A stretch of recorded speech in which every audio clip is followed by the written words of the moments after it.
warahmatullahi wabarakatuh. Selamat siang. Perkenalkan, nama saya Ratnawati.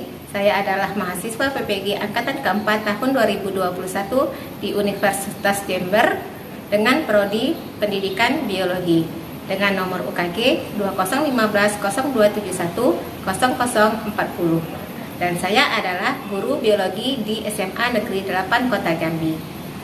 Dan ini adalah nomor pendaftaran UKIN saya. Pada kesempatan hari ini saya akan melaksanakan praktek pembelajaran UKIN pada tanggal 6 Desember 2021 di SMA Negeri 8 Kota Jambi.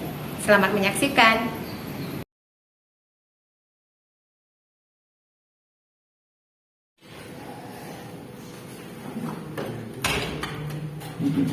Assalamualaikum warahmatullahi wabarakatuh. Waalaikumsalam warahmatullahi wabarakatuh. Selamat siang. Siang, Bu. Apa kabar hari ini anak-anak? Baik. Sehat semuanya ya? Sehat. Alhamdulillah. Untuk memulai pembelajaran hari ini, Ibu minta satu orang untuk memimpin doa. Berdoa dimulai. Selesai. Ibu akan mengambil presensi hari ini. Zaskia Diva, Hadir, Bu. Edwin Nur. Hadir, Bu. Selamat pagi. Selamat malam. Iya.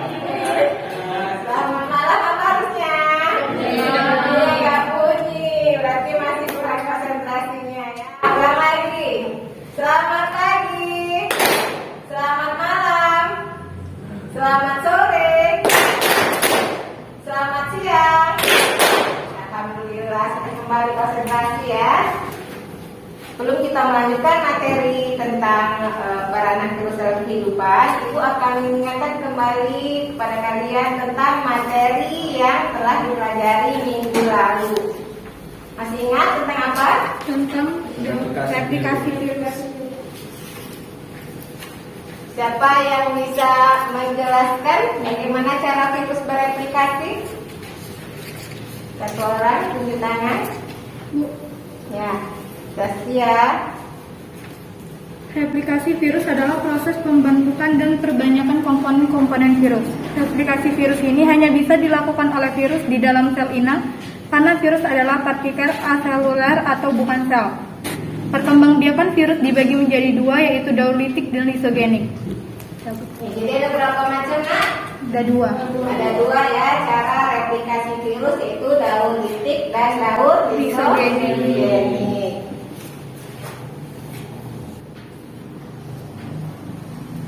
Dan daur lisogenik.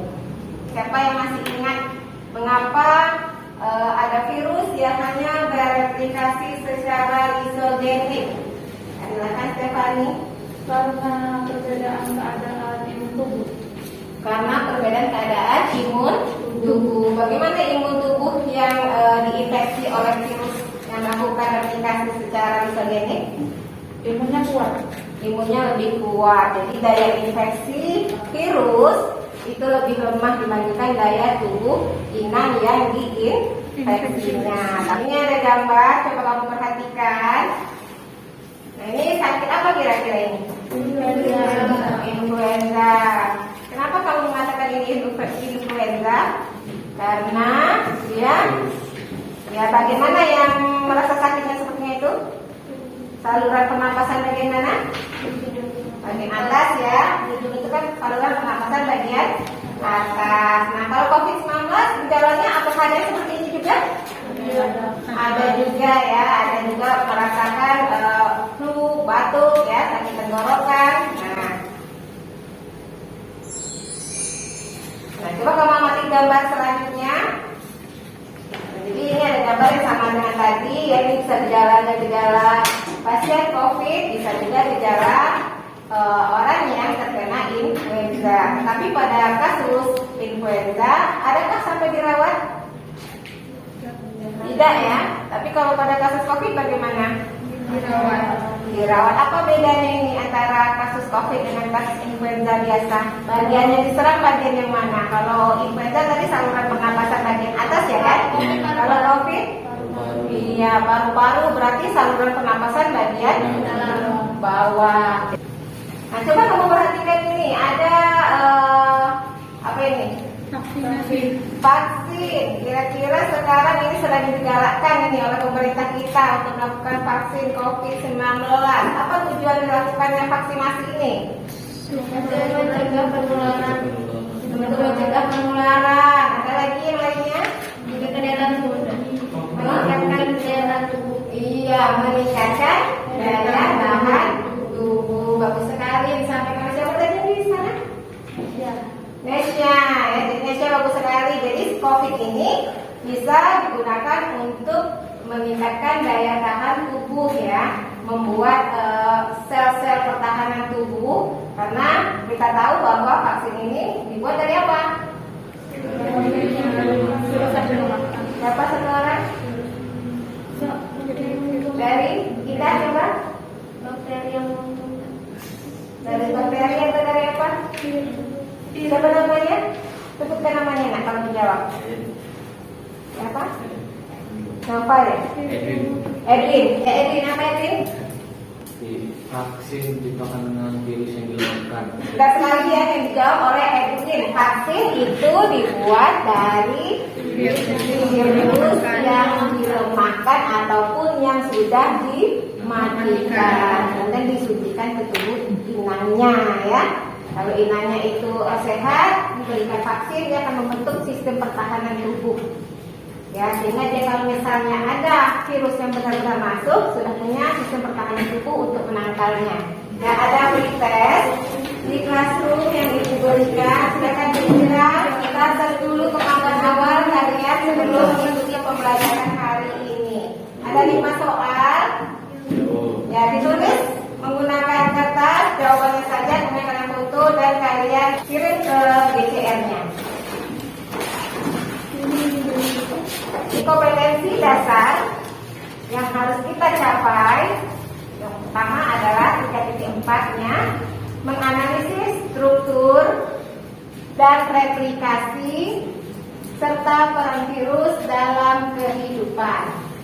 Ya, yang kedua, 4.4-nya melakukan kampanye tentang bahaya virus dalam kehidupan, terutama bahaya AIDS berdasarkan tingkat virulensinya. Nah, kemudian indikator pencapaian kompetensinya atau IPK-nya 3.4.7 menganalisis peranan virus yang menguntungkan dalam kehidupan.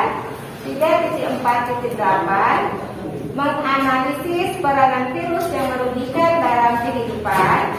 3.4.8 menganalisis bahaya, gejala, cara penularan, cara pencegahan, dan pengobatan penyakit yang disebabkan oleh virus pada manusia. Kemudian 4.4.3 melakukan kampanye dalam bentuk video tentang bahaya virus dalam kehidupan, terutama bahaya AIDS berdasarkan tingkat virulensinya melalui media sosial. Nah, apa tujuan pembelajarannya? Jadi setelah kalian nanti melakukan pembelajaran dengan menggunakan model pembelajaran problem based learning dan menggunakan pendekatan TPACK serta kajian literatur dan diskusi kelompok, Ibu harapkan yang pertama Ananda nanti bisa menganalisis peranan virus yang menguntungkan dalam kehidupan dengan tepat. Yang kedua, bisa menganalisis peranan virus yang merugikan dalam kehidupan dengan tepat. Yang ketiga, menganalisis bahaya, gejala, cara penularan, cara pencegahan, dan pengobatan penyakit yang disebabkan oleh virus pada manusia dengan tepat. Yang keempat, melakukan kampanye dalam bentuk video tentang bahaya virus dalam kehidupan, terutama bahaya AIDS berdasarkan tingkat virulensinya melalui media sosial dengan baik. Nah, jadi dengan mengetahui bagaimana virus bagi kehidupan, penting bagi kita untuk menjaga pola hidup sehat dan mencegah penularan penyakit akibat virus. Ibu akan memberikan kalian RKPD dan menayangkan sebuah video studi kasus. Kalian rumuskan masalah, kemudian kalian pecahkan masalahnya, bersama teman di dalam satu kelompok. Silakan nanti kalian diskusikan untuk menjawab persoalan-persoalan yang ditemukan dan menjawab LKPD untuk membantu dalam memecahkan persoalan yang ditemukan. Dan Ibu nanti akan menilai ya di dalam kelompok bagaimana kemandirian kalian masing-masing orang dalam menyelesaikan tugasnya di dalam kelompoknya. Kemudian setelah itu kalian diskusikan bersama teman di dalam kelompok tugasnya masing-masing, ya, apakah sudah benar atau belum, dan ikutnya di situ kerjasamanya.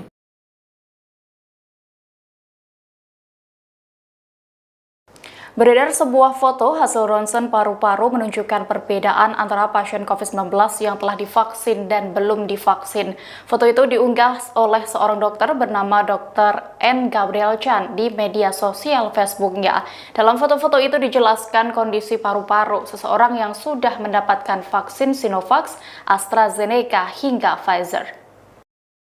Dikutip tribunnews.com dari Manila Bulletin, awalnya Dr. N menampilkan 4 foto hasil ronsen paru-paru pasien COVID-19.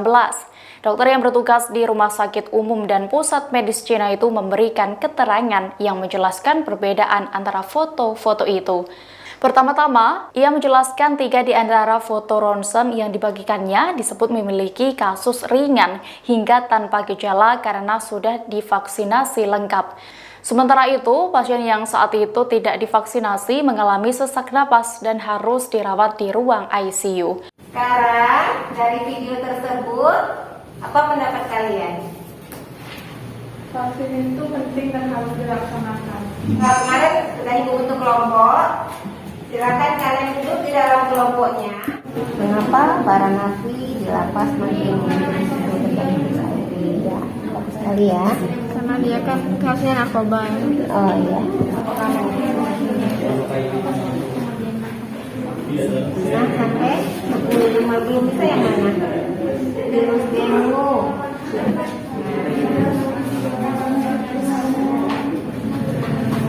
Sudah selesai kelompok 4, kita dulu lagi.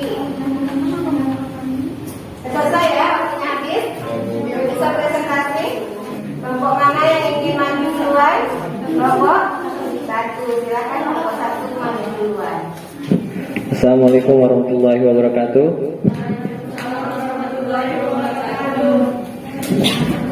Kami dari kelompok 1 ingin mempresentasikan hasil diskusi kami yang akan dibacakan oleh Zaskia. Saya akan merumuskan masalah yang telah ditayangkan tadi. Mengapa seseorang perlu divaksin? Pemecahan masalah agar gejala yang diderita menjadi lebih ringan dan meningkatkan kekebalan tubuh. Dan saya akan menjawab kolom yang berisi tentang peranan virus. 1. Pembuatan vaksin COVID-19 menguntungkan. 2. Pembengkakan kelenjar parotit disebabkan paranovirus itu merugikan. 3. Terapi gen dalam teknologi rekayasa genetika itu menguntungkan. Pada kesempatan kali ini, saya dan teman-teman saya akan membahas tentang virus corona. Penyakit virus corona atau COVID-19 adalah penyakit menular yang disebabkan oleh virus SARS-CoV-2. Kalian tahu nggak bahaya COVID-19? Virus ini dapat menyerang siapa saja, mulai dari lansia, orang dewasa, anak-anak dan bayi, sampai ibu hamil dan ibu menyusui. Nama saya Ida Dewanti dari kelompok 3. Saya akan bertanya, ada berapa macam gejala yang ditimbulkan pada penderita COVID-19 dan sebutkan contohnya. Saya akan menjawab pertanyaan dari kelompok 3. Ada berapa macam gejala yang ditimbulkan oleh COVID-19? Ada 3. Gejala ringan, gejala berat, dan gejala sedang. Gejala ringan ada flu, gejala sedang ada demam, sakit tenggorokan, gejala berat ada infeksi paru-paru dan nyeri dada. Sudah cukup memuaskan yang dijawab kelompok 1? Sudah ya. Sekian presentasi dari kelompok kami. Kami akhiri. Wassalamualaikum warahmatullahi wabarakatuh. Waalaikumsalam. Dengan aku dulu untuk kelompok 1. Selanjutnya kelompok 3 lagi ya. Silakan kelompok 3. Assalamualaikum warahmatullahi wabarakatuh. wabarakatuh. Waalaikumsalam warahmatullahi wabarakatuh. Kami dari kelompok 3 ingin mempresentasikan hasil diskusi kami. Perkenalkan, nama saya Ica Amelia dari kelompok 3. Di bawah ini adalah tabel yang berisi tentang virus dan peranannya. Analisis hubungan yang cocok antara nama virus atau nama penyakit pada kolom 1 yang mengikuti peranannya. Virus COVID-19. Peranannya adalah vaksin Sinovac. Virus tumor. Peranannya adalah pertumbuhan padi akan terhambat sehingga tampak kecil. Peranannya adalah penyakit BCL pada ayam. Virus polio. Peranannya adalah kelumpuhan sering terjadi pada anak-anak. Virus kelima, virus varicella. Peranannya adalah penyakit herpes zoster. Kita lanjutkan melihat ya video kampanye dari kelompok 3 ya. Ada stigma seputar HIV atau AIDS di masyarakat. Rupa HIV bekerja dengan melemahkan sistem kekebalan tubuh. Virus ini bekerja lambat dan sulit untuk mendeteksi gejala awal. Hanya tes laboratorium yang dapat mengidentifikasi HIV pada tahap awal. Ya, yang dari kami akhiri. Wassalamualaikum warahmatullahi wabarakatuh. Waalaikumsalam warahmatullahi wabarakatuh. Kelompok 3 sekali tadi yang ditanyakan oleh kelompok 3 ya. Indah tadi bertanya gejalanya bagaimana orang yang terkena penyakit COVID-19. Jadi memang COVID-19 ini gejalanya bertingkat ya. Ada yang gejalanya ringan, ada yang gejalanya sedang, dan ada gejalanya berat. Gejala ringannya seperti flu biasa ya. Bahkan ada yang tidak bergejala. Ya, walaupun dia positif, tapi dia merasa tidak sakit, tidak bergejala ada juga. Nah, tapi kalau kita gejalanya ringan, biasanya demam seperti flu, dan kemudian ada juga anosmia. Itu yang membedakan flu biasa dengan flu yang terkena COVID-19. Itu adanya anosmia. Tahu apa anosmia? Hilangnya demam.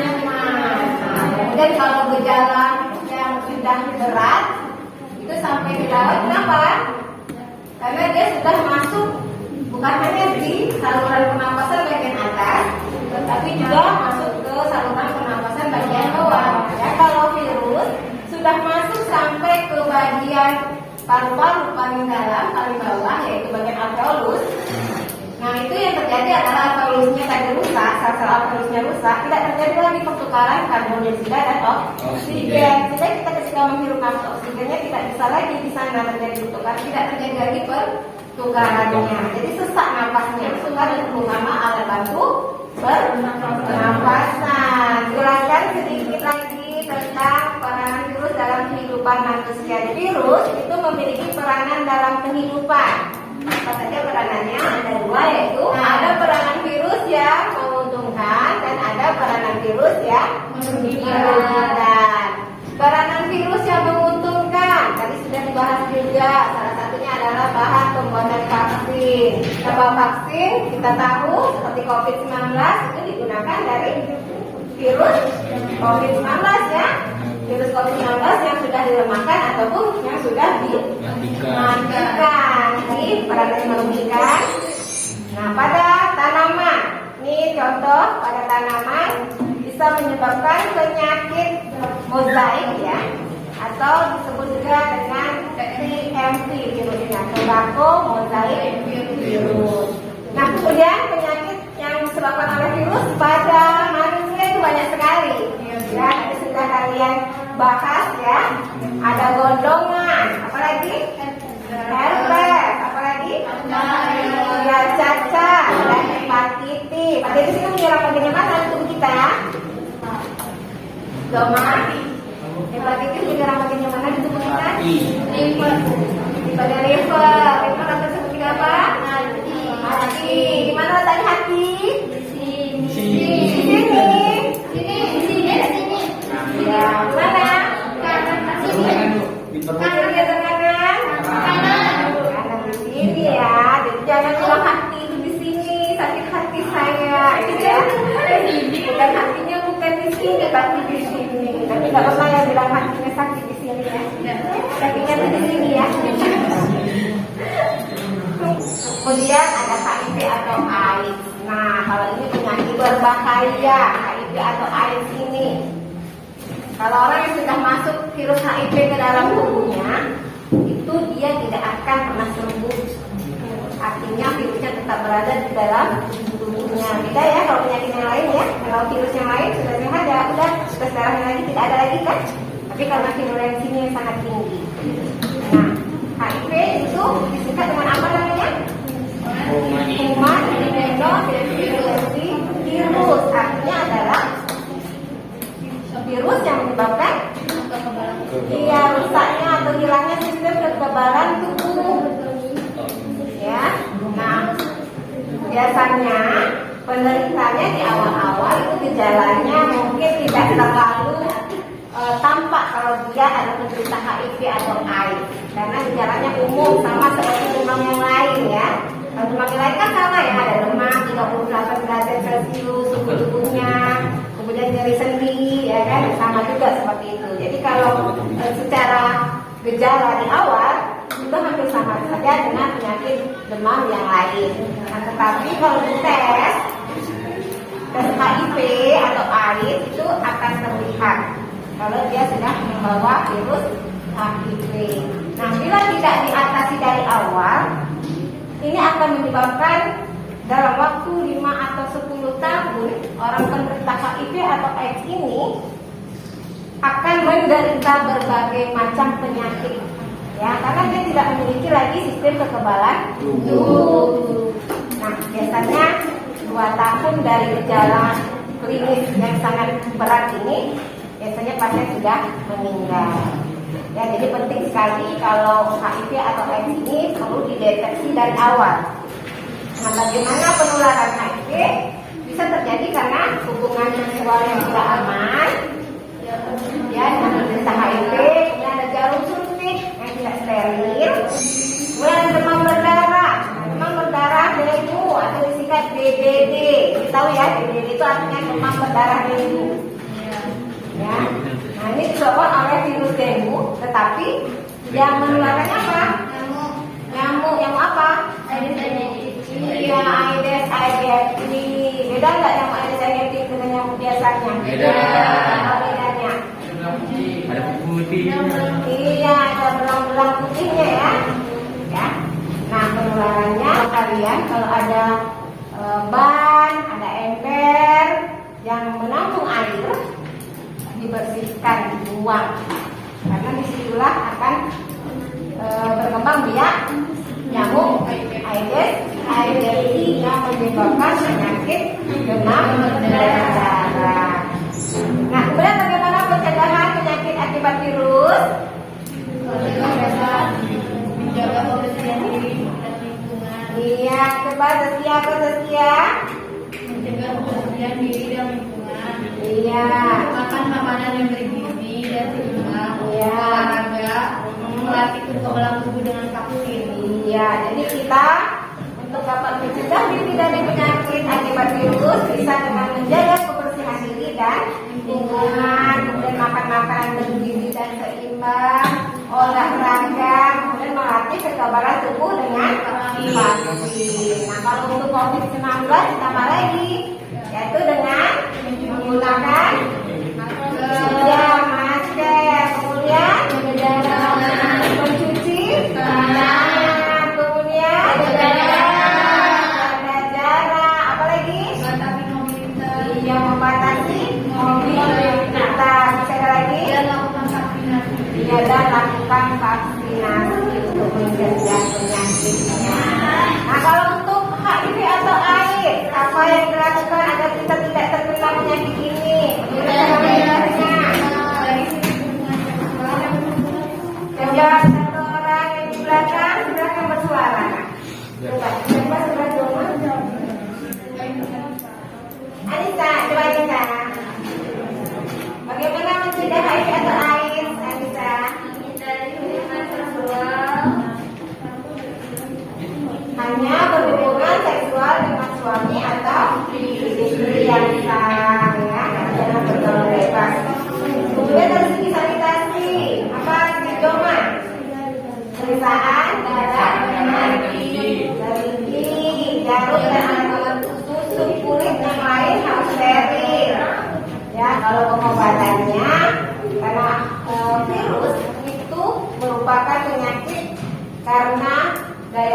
tubuh ya. Jadi daya tahan tubuhnya lemah itu akan terkena virus. Maka pengobatannya juga harus meningkatkan daya tahan tubuh. Bagaimana cara meningkatkan daya tahan tubuhnya?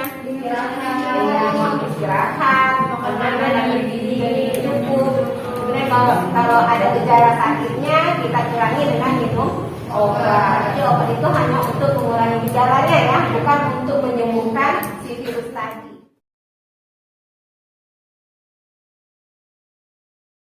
Bagaimana pelajaran hari ini menurut kalian?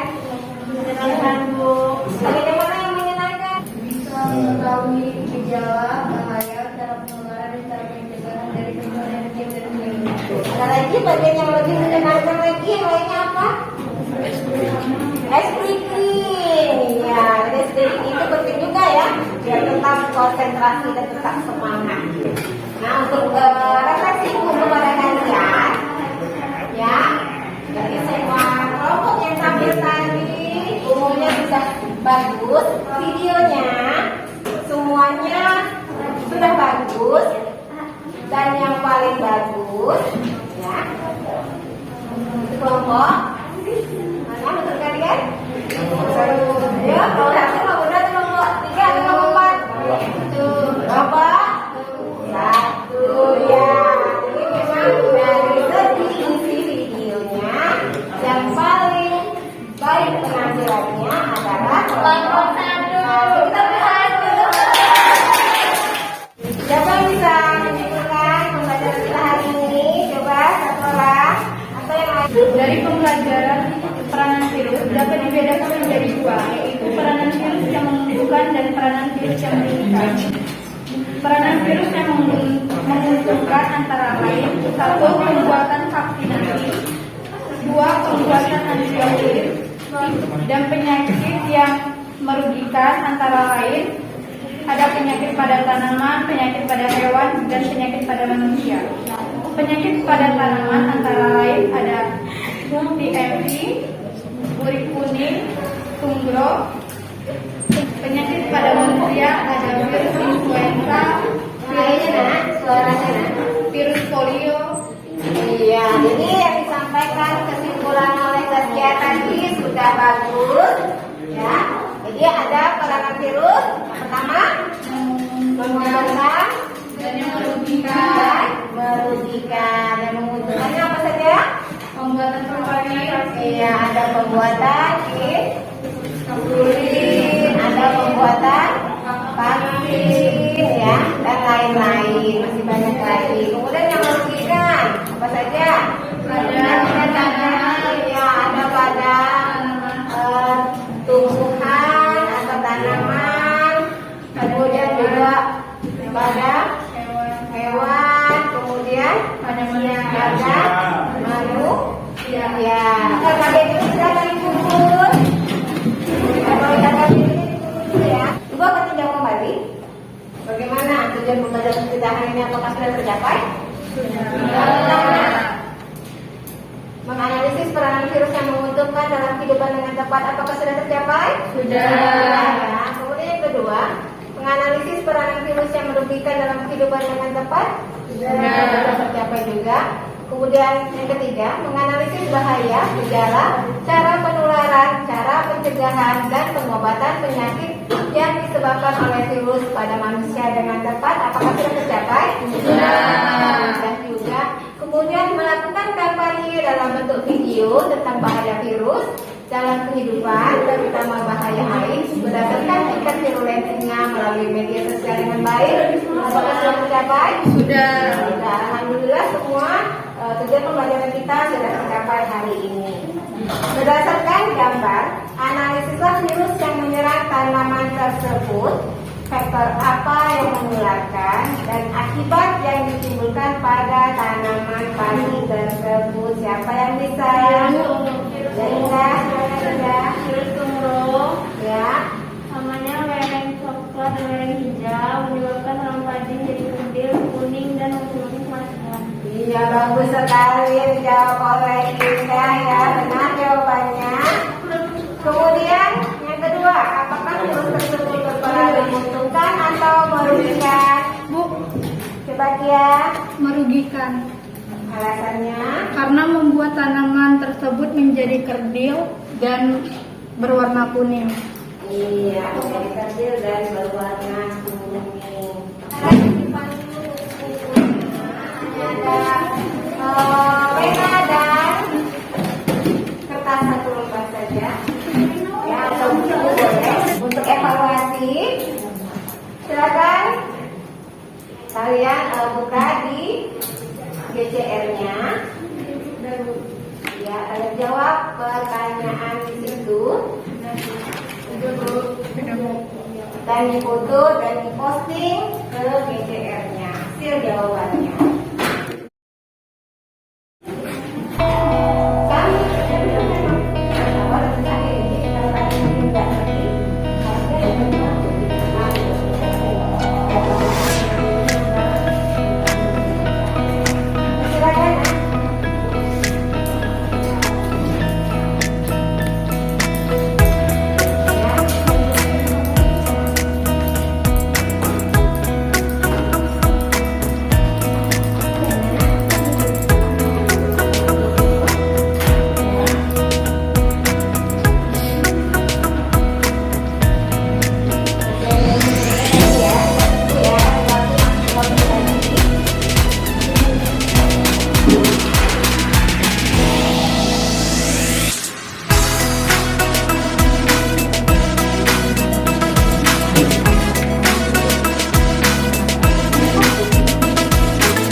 Ya, silakan diposting.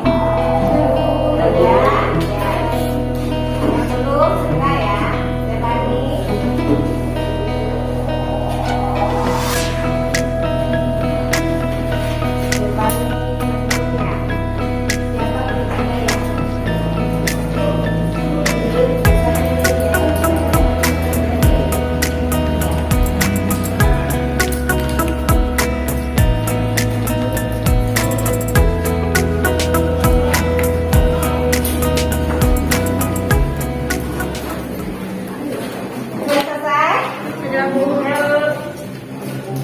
Nah, untuk pertemuan selanjutnya, persiapkan diri Anda untuk menghadapi penilaian harian ya, karena ini adalah materi pelajaran kita.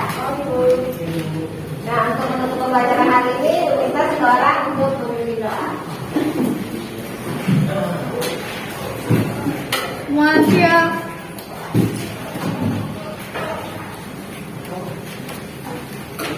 Sebelum kita mengakhiri pelajaran pada hari ini, marilah kita berdoa menurut agama dan kepercayaan masing-masing. Berdoa dimulai.